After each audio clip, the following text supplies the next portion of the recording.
donatur sudah mencabut gugatan. Dan mungkin Pak Irjen sendiri melihatnya seperti apa, kan sidang sudah berjalan. Kalau hal seperti itu gimana sih melihatnya? Baik, terima kasih. Assalamualaikum warahmatullahi wabarakatuh. Selamat malam dan salam sejahtera untuk kita semua. Ya. Sebelum mengarah ke sana, ini kembali saya luruskan. Ya. Inilah selama ini yang saya harapkan. Sebelum langkah-langkah diambil oleh orang-orang tertentu, apakah itu mengalihkan, apakah itu dipakai dan lain sebagainya, itu ini yang saya harapkan adalah ada ketetapan yang berkekuatan hukum tetap dari pengadilan. Nyatanya dilalui juga kan gitu. Nah, kalau seandainya nanti sudah berkekuatan hukum tetap, tidak ada lagi yang bisa membantah. Ini yang saya harapkan selama ini. Apapun keputusan daripada hakim nanti, sama-sama kita hormati. Kita kan tidak tahu nanti keputusannya apa nanti. Ternyata beberapa pihak sudah mengambil langkah-langkah di luar etika prosedur hukum. Ya, ternyata hukum dilalui juga, sidang dilalui juga. Yang mendaftarkan itu para donatur, kan gitu. Untuk menggugat beberapa pihak, 3 pihak, baik itu pihak Agus, pihak Novinya maupun pihak Densunya. Di dalam perjalanannya sidang yang kedua, ya, itu ternyata pihak donatur itu mencabut. Nah, tinggal esensi mencabut dia punya gugatan untuk apa? Kemudian kenapa kalau gitu harus berpikir gitu? Kenapa dia lakukan gugatan selama ini? Ini apakah dianggap nih pengadilan dagelan? Habis digugat dicabut. Sementara orang sudah bersidang, hakim sudah siap untuk menyidangkan, untuk mencari kepastian hukum. Nah, ini yang saya harapkan kepada kita semua berpikir jernih. Jadi jangan dianggap hukum dagelan lah, gitu kan. Nah, kalau seandainya toh uang sudah habis, kan gitu. Nah, untuk apa digugat lagi? Nah, kalau seandainya pengobatan mata Agus ini habis, untuk apa digugat lagi? Apa ngomong gitu? Kan enggak juga. Nah, jadi saya juga menyayangkan kenapa harus dicabut gugat, biar aja berjalan terus. Walaupun dengan dicabutnya ini ya, tidak akan menghentikan peristiwa pengadilan, pasti ada keputusan. Dan jangan salahkan nanti karena ini sudah mengundurkan diri, keputusannya itu diambil hakim justru memihak kepada yang tetap hadir. Berarti kau nggak benar yang melakukan gugatan ini, main-main ya sudah, kami menangkan yang ini, jangan salahkan juga hakimnya. Nanti hakimnya dihujat lagi. Nah, kalau memang betul-betul fair, ayo bermain kita. Kenapa sampai dicabut itu? Ada hal apa di belakang dicabut? Tentu kan ada pembenarannya, ada hal-hal yang sangat mendasar. Tapi itu pun mereka lah yang tahu, kan itu. Kita nggak boleh campur, nggak boleh masuk juga ke domain itu. Tapi faktanya sudah dicabut. Memang dipertanyakan, dulu kan udah pernah saya ngomong, kalaupun kuasa donatur, ingat loh ya, media masih ingat itu harus kuasa donatur mayoritas dan membubuhkan tanda tangan basah. Itu sah secara hukum, menguasakan.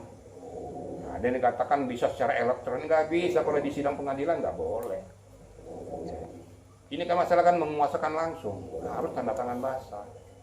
Tapi walaupun demikian, ya, ternyata di sana tuh hanya 2 hadir yang mewakili kuasa. Ini sah nggak secara hukum? Batal nggak demi hukum? Gugur nggak kuasa yang diberikan tuh? Nah, nantilah hakim yang menentukan, bukan kita ya. Kita nggak boleh berandai-andai, serahkan semuanya kepada hakim pengadilan. Nah, di dalam perjalanan itu semua, sudahlah kita nggak usah banyak berkomentar lagi, sudah cukup di situ aja, ya. Udah serahkan aja kepada keputusan nanti hakim pengadilan. Oh, berarti bisa dibilang permintaan dia dalam waktu dekat untuk mencabut itu nggak bisa dikabulkan, ikuti dulu sampai persidangan terakhir gitu. Seharusnya kalau kita LHM berani mendalilkan, harus berani membuktikan. Jangan pada saat kita mendalilkan itu pas membuktikannya itu mundur. Ini yang enggak gentle juga gitu loh. Alasannya mundur apa? Berarti sebelum dia dulu mendaftarkan gugatan itu apa nggak dipikirkan dampak-dampaknya? Harusnya dipikirkan dampak negatif dan positifnya. Loh, kenapa di tengah jalan sudah sidang kedua dia mencabut? Alasannya apa? Gitu loh. Saya tidak berpihak kemana-mana, seyogianya mau dia berpihak kemana pun terserah lah. Tapi biarkan aja nanti keputusan hakim yang berkekuatan hukum tetap. Nah, untuk itu ya sudahlah, kita ikuti aja sidang pengadilan. Alasannya kan dia bilang kalau uang itu kan sudah tidak ada ya, sudah disalurkan ke NTT. Terus yang kedua tanda tangan basah itu tadi kan dia juga nunjukin wawancara tadi, nunjukin semuanya tuh berkas banyak banget lah itu dari tanda tangan. Nah, kan itu perlu diuji. Saya bisa aja bikin berkas segini. Emang perlu diuji. Bener nggak tuh kuasa donatur? Fakta atau fiktif? Kan berkali-kali saya katakan kalau namanya tanda tangan itu kuasa donatur tanda tangan basah. Diberikan oleh seseorang kepada kuasa hukumnya untuk mewakili dia sebagai kliennya. Kan begitu. Nah, makanya dari dulu saya sudah ngomong sebelum ini terjadi, sebelum pemindahan, saya sudah ngomong tunggulah sidang pengadilan yang berkekuatan hukum tetap. Media saya rasa masih ingat ngomongan saya ini. Nah, ternyata setelah pengalihan ini habis uangnya, wah, ini nggak usah lagi sidang dilanjutkan. Kan tanda kutip dong. Saya rasa semua netizen pasti udah ngerti lah gitu kan. Ya, kenapa ya lepaskan aja, biarkan aja. Dia kan menggugat 3 orang. Ya biar aja hakim nanti memutuskan. Itu yang saya harapkan selama ini. Saya tidak berpihak kepada ini, saya tidak berpihak kepada ini. Saya berpihak kepada kebenaran hukum. Ya. Mau apapun, kalau nanti diputuskan diambil oleh negara, is very good. Negara yang menentukan melalui Kemensos untuk dialihkan kemanapun, is very good. Itu sah. Kekuatan hukum tetap tidak ada yang boleh bantah. Jadi tidak boleh kita serta-merta tidak ada fasilitas dan kapasitas untuk melakukan tindakan sepihak, nggak boleh. Ya. Nanti yang ngomong di Okol udah sudah habis ya memang. Nah sekarang kenapa kalian sidang pengadilan nih? Kok sidang pengadilan udah habis? Apa hakim mengatakan, oh udah habis uangnya, sidang ditutup? Apa ya? Kan enggak kan? Sidang berjalan terus. Makanya hormati hukum itu, hormati sidang pengadilan. Suka tidak suka terhadap keputusan hakim, itulah keputusan negara. Jadi kalau saya keputusan berpihak kemanapun, hormati bersama. Itu aja pesan saya. Jadi nggak usah lagi kita kasih apa, harusnya begini, nggak usah lagi kita berpikir gitu. Udah serahkan aja, sidang sudah berjalan kok. Farhad mengatakan begini, ini mengatakan sudahlah, abaikan aja semua itu. Nanti aja, tunggu. Hakim kan akan jeli mencermati permasalahan itu. Dan hakim akan segera memutuskan mana yang terbaik untuk yang terbaik. Mungkin begitu ya, rekan-rekan ya. Berarti peluang untuk menang Agus ini setelah adanya pencabutan itu gimana sih Pak Ijen? Mungkin antara kedua nantinya, mungkin prediksi Pak Ijen kan yang pengalaman menghadapi sidang juga atau belum? Usah giring saya. Aku lah yang tahu apa yang di kepala saya. Kan saya sudah mengatakan saya tidak mau mendahului hukum. Saya tidak mau mendahului hakim. Aku lah yang ngerti. Dan saya sudah menggambarkan akan kemana larinya. Dengan peristiwa-peristiwa sudah berjalan nih. Tapi saya tidak mau mendahului hukum. Biarlah hakim yang memutuskan. Biarlah hakim yang nanti ngetok palu. Keputusannya seperti ini. Kalau saya ngomong, berarti saya lebih hakim dari hakim dong. Nggak boleh dong. Kita harus menghormati kedudukan hakim itu. Itu kira-kira rekan-rekan ya. Tapi konsekuensi terburuknya kalau bagi untuk kuasa donatur itu kalau ternyata emang hakim memutuskan yang Agus itu gimana konsekuensi terburuk? Maksudnya konsekuensi terburuk apa? Maksudnya dia bakal Ya nanti tergantung kepada pihak tergugat ya. Akan melaporkan ini karena dia bermain dengan hukum, apakah dia melaporkan secara pidana? Ya. Itu berarti terjadi pemalsuan segala macam ya. Dia tidak konsisten, dia akan laporkan secara pidana. Kalau dikatakan tuh contempt of court ya. Contempt of court itu dalam mempermainkan pengadilan ya. Saat etika di pengadilan sudah daftarkan cabut. Tapi kan kita nggak boleh berandai-andai kayak gitu. Nanti silakan aja nanti kuasa tergugat yang melakukan itu ya. Kalau misalnya kondisi yang terburuk ya nanti aja apa yang dilaporkan oleh kuasa tergugat. Yang saya tahu terjadinya katanya di pengadilan adalah di sidang itu ada pemukulan katanya. Nah itu gimana? Nah, itu udah dilaporkan ke Polres Tangerang, nanti tinggal ada visum nggak? Hanya saya sayangkan, ya, kita kan orang ngerti hukum, orang yang ngerti barikade hukum. Kenapa sih di sidang pengadilan tuh teriak-teriak nggak karuan kayak anak kecil, kayak nggak ngerti hukum, nggak ngerti etika. Paling hebat siapapun itu di antara mereka nggak pantas. Gitu. Hakim itu harus dihormati. Makanya hakim kadang-kadang karena tidak menghormati etika pribadi hakim disuruh keluar itu. Mau saksi, mau kuasa hukum keluar. Nah, kalau saya tegas hakim itu suruh keluar aja tuh. Hormati dong sidang pengadilan tuh. Jangan teriak-teriak, gebrak-gebrak meja. Loh, itu nggak boleh. Itu menunjukkan kedangkalan hukum kita. Katanya kita orang hukum, tapi kok nggak ngerti hukum. Nggak boleh gebrak-gebrak menunjukkan apa jagoan kita, kayak seolah-olah siapa kita gitu. Nggak boleh itu. Itu yang sangat saya sesalkan. Tapi di dalam mekanisme antara debat kedua belah pihak itu mekanisme biasa itu. Saling adu argumentasi itu dalam sidang pengadilan suatu hal yang lumrah. Baik dari kuasa donatur maupun kuasa tergugat saling memberikan argumentasi itu hal-hal yang lumrah kok, biasa kok itu. Asal jangan menunjukkan tindak kekerasan atau membuat suasana apa di pengadilan itu jadi gaduh. Itu kira-kira ya. Pak, terkait hasil pertemuan kemarin dengan Teh Novi sendiri, Ada update apa nih, Bang? ada update apa Pak dengan kuasa hukumnya? Oh, sama Novi tadi malam. Di rumahnya di sini nih. Ya. Nah, jadi Novi dengan kuasa hukum dari Setara juga datang 4 orang di sini ya. Ngopi-ngopi. Kan masa salah silaturahmi dengan saya? Nah, ini saya luruskan dulu ya. Jadi saya luruskan dulu bahwa saya ini sampai hingga detik ini adalah kuasa hukum Novi yang mengatakan mengundurkan diri. Salah tuh yang ngomong itu. Makanya jangan asal-asal jeblak aja gitu loh. Karena dia tidak mengikuti. Saya ini mundur dari kuasa hukum yayasan karena saya anggap sudah melanggar etika. Yayasan sudah melanggar etika, ya. Tidak mengikuti aturan main. Yang sekarang dipegang oleh Gary, tidak mengikuti aturan main. Ngapain saya masuk di situ? Wah, saya kan malu dong. Nah, saya mundur, saya nggak mau lagi. Yang mau bertahan di situ silakan aja.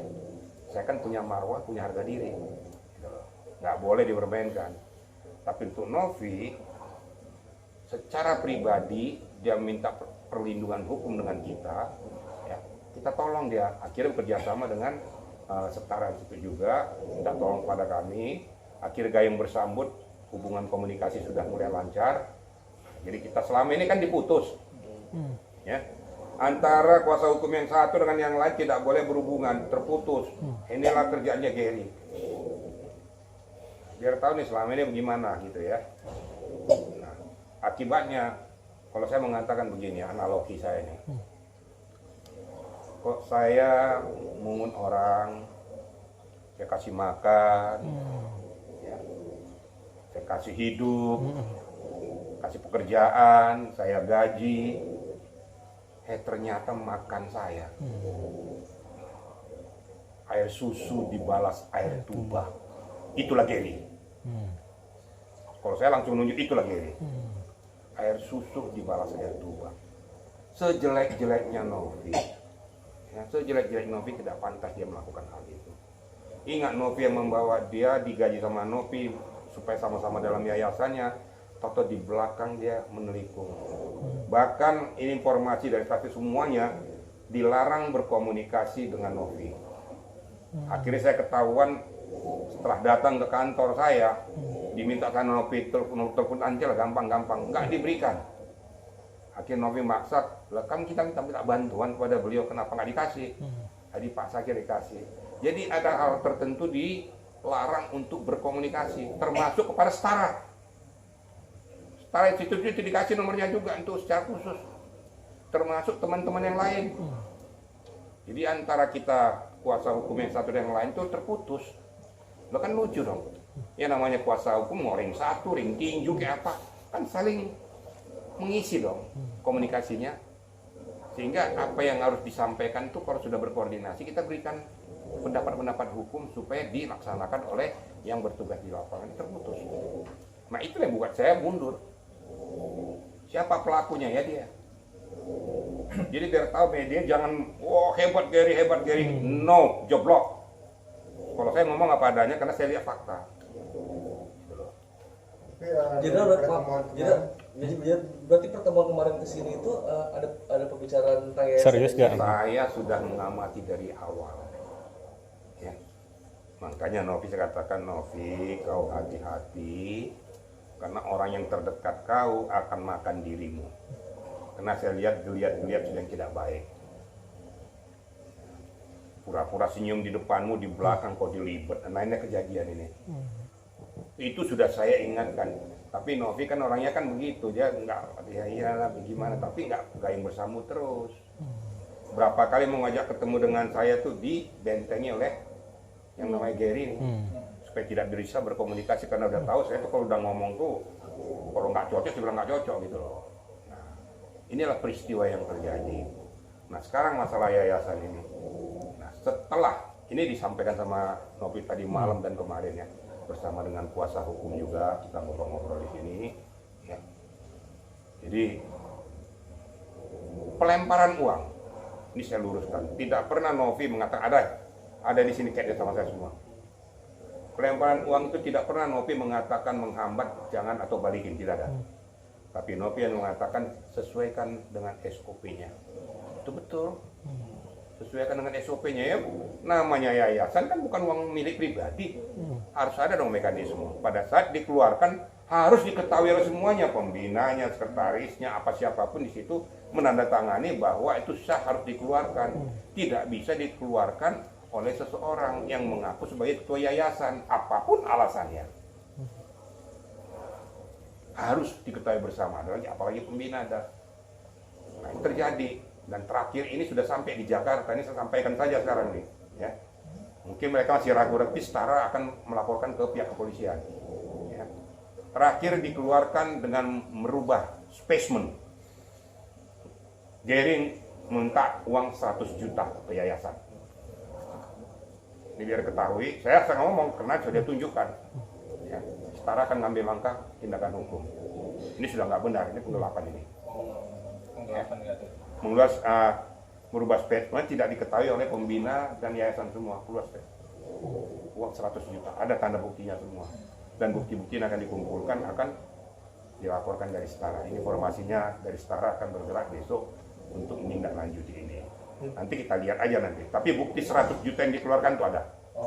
Dalam waktu dekat, Dalam waktu dekat ini. Bulan ini. Ya. Mungkin 1-2 hari ini. Tapi itu dia melakukan itu dalam waktu dia masih Setelah di Jakarta. Setelah selesai dari NTT. Untuk apa itu uang? Untuk keperluan apa? Yang 100 juta tuh.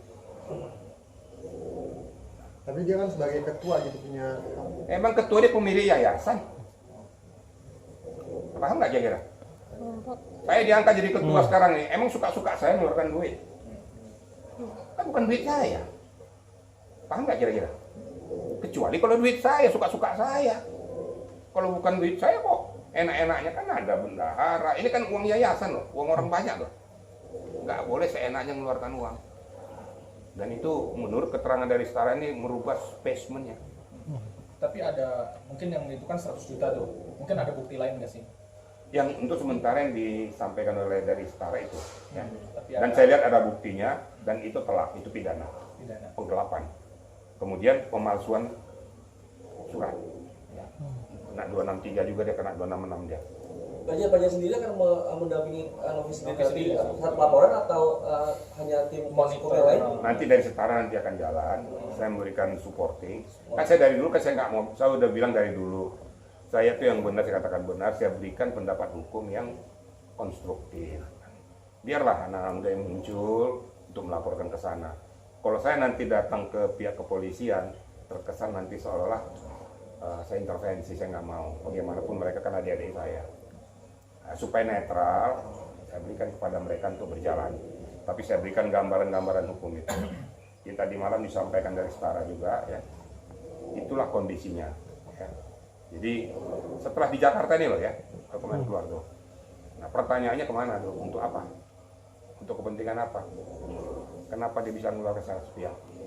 Yang menurut informasi dari pihak yayasan, dalam waktu dekatnya akan ada audit internal dari pembina dan seluruh pengurus yayasan itu. Sementara Gary akan dinonaktifkan dulu untuk melakukan audit internal, akan ngecek sejauh mana sebenarnya komposisi daripada yayasan tersebut. Ini adalah laporan mereka kepada saya semua. Ya silakan saja, itu kan internal kalian. Kalau mau kalian audit secara internal, pembina, wakil pembina dan yang lain itu punya hak untuk menonaktifkan seseorang untuk selama pelaksanaan daripada audit. Jadi akan diaudit.